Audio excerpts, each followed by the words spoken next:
안녕하세요. 신해보상TV 손해사정사 이재신입니다. 여러분, 교통사고로 가장 흔한 진단명이 뭘까요? 바로 이 목 허리 부위 염좌 또는 디스크 진단인데요. 오늘은 이 교통사고로 디스크 진단을 받은 경우 보상받을 때 절대 손해보지 않는 방법에 대해서 말씀드리겠습니다. 먼저 설명에 앞서 이 디스크 진단은요, 참 말도 많고 탈도 많은 진단명입니다. 특히 이 교통사고 보상에서는 문제아처럼 취급되는 그런 진단명인데요. 과연 왜 그럴까요?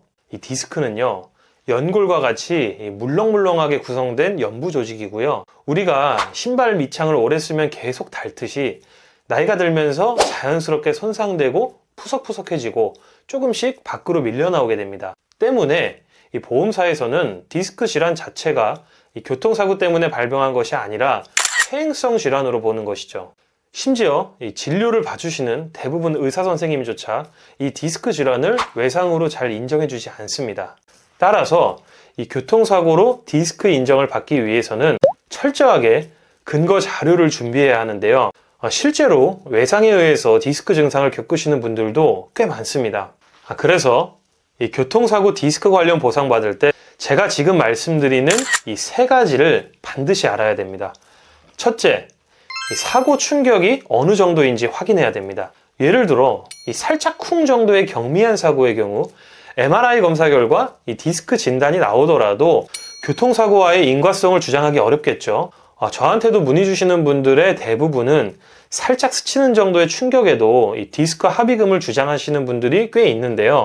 사실 이런 경우에는 저도 진행하기 어렵다고 좀 단호하게 말씀드리고 있습니다. 따라서 이 교통사고와 인과성 있는 디스크 합의금을 주장하려면 이 사고 당시 충격 영상이나 차량 파손 사진 등을 종합적으로 고려해 봐야 됩니다. 둘째, 이 사고 이후 MRI 검사를 시행했는지 확인해야 됩니다. 이 디스크 질환은요, 엑스레이로 진단이 어려우며 이 MRI 검사를 시행해야 진단 확정이 가능한데요. 특히 교통사고와의 인과성을 주장하기 위해서는 사고 이후 최대한 빠른 시간 내에 MRI 검사를 시행해 봐야 됩니다. 예를 들어 사고 나서 한참 뒤에 6개월 뒤에 이렇게 MRI를 찍고 이번 사고 때문에 디스크 진단을 받았어요 라고 하면 과연 보험사에서 이거를 타당성 있는 근거로 인정을 할까요?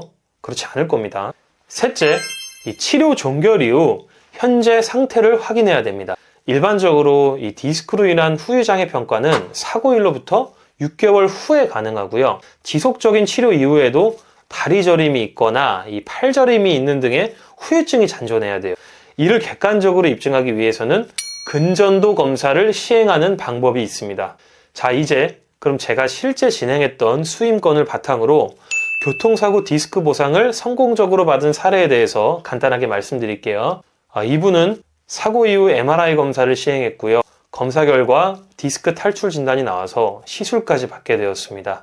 시술 이후 다행히도 담당 주치의 선생님께서 교통사고 외상 기여도가 50%에 해당한다는 소견서를 작성해 주셨는데요. 이렇게 주치의 선생님께서 외상 기여도 소견서를 작성해 주는 경우가 사실은 흔치는 않습니다. 여러분들도 만약 사고 내용이 꽤 크고 이 담당 주치의 선생님이 교통사고와 인과성이 어느 정도 있다고 말씀을 해주셨다면 이 사례자분처럼 외상기여도 소견서를 꼭 서류상으로 받아두는 것이 좋습니다. 자, 다시 사례 내용 살펴보겠습니다. 저는 사고일로부터 6개월 뒤에 의뢰인분의 현재 상태를 확인했고요.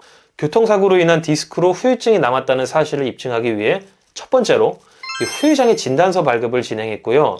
물론 이 수술병원에서 발급받기 어렵기 때문에 후유장애 진단을 전문적으로 해주시는 다른 선생님께 방문해서 이 평가를 요청드렸습니다. 다음 둘째로 이 객관적으로 디스크로 인한 신경 증상이 잔존한다는 것을 입증하기 위해 근전도 검사를 시행했고요. 검사 결과 약간의 신경병증이 존재한다는 소견을 받게 되었습니다. 최종적으로 후유장애 평가 결과를 토대로 합의금을 산정한 결과 총 1,000만 원 이상의 합의금이 산정되었고요. 보험사에서도 의료심사 끝에 이 디스크 후유장애 합의금을 인정하였습니다. 또 여기서 끝이 아니라 이 교통사고 합의금과는 별개로 의뢰인분이 가입한 개인보험에 이 상해 후유장애 보상이 있었고요. 저는 후유장애 진단서를 토대로 의뢰인이 가입한 보험사에 후유장애 보험금을 청구하여 총 500만 원의 보상을 추가로 받아들였습니다. 의뢰인분은 사실 생각지도 못한 보험금까지 챙겨줘서 굉장히 만족해 하셨는데요. 참고로 이 자동차 보험사에 제출하는 후유장애 진단서와 개인보험에 제출하는 후유장애 진단서는 양식이 좀 다릅니다. 따라서 이 후유장애 진단서를 발급받을 때 이 두 가지 양식을 각각 받아야 한다는 사실도 반드시 알고 계셔야 됩니다. 이렇게 오늘 교통사고로 디스크 진단을 받은 경우 어떻게 하면 보상을 잘 받을 수 있는지 이 실제 사례를 통해 말씀드렸는데요. 물론 오늘 사례처럼 이 디스크 진단을 받았다고 전부 다 합의금을 1,000만 원 이상 받을 수 있는 건 아닙니다. 수술을 했냐 안 했냐, 이 외상기여도 소견서를 발급받았냐 못 받았냐, 의뢰인의 소득이 얼마냐에 따라서 천차만별로 달라질 수 있기 때문에 모든 상황에 적용되지 않는다는 점은 꼭 알아주시고요. 교통사고 디스크 진단으로 이 교통사고 합의금과 개인보험의 후유장애 보상까지 전체적으로 도움을 받고자 하시는 분들은 영상 본문 또는 댓글 상담 신청 링크를 참조해 주시길 바랍니다.